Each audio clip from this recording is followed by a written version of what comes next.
Isang maikling kwento pero totoo, nang nilalang ng Diyos ang kalabaw.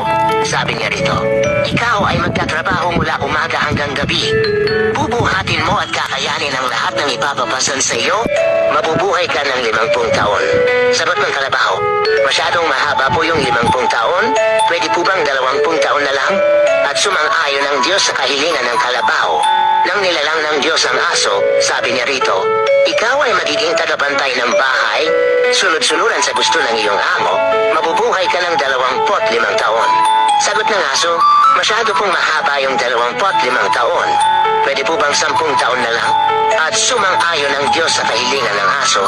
Nang nilalang ng Diyos ang unggoy, sabi niya rito, ikaw ay magpapalipat-lipat sa mga baging, magiging katawa-tawa at nakakaaliw, mabubuhay ka ng 20 taon.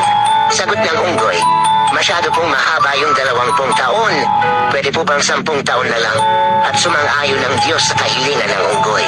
Nang nilalang ng Diyos ang tao, sabi niya rito, ikaw ang pinakamatalinong nilalang sa mundo, magiging amo ng lahat ng mga hayop, dodominahin mo ang buong mundo, mabubuhay ka ng 20 taon.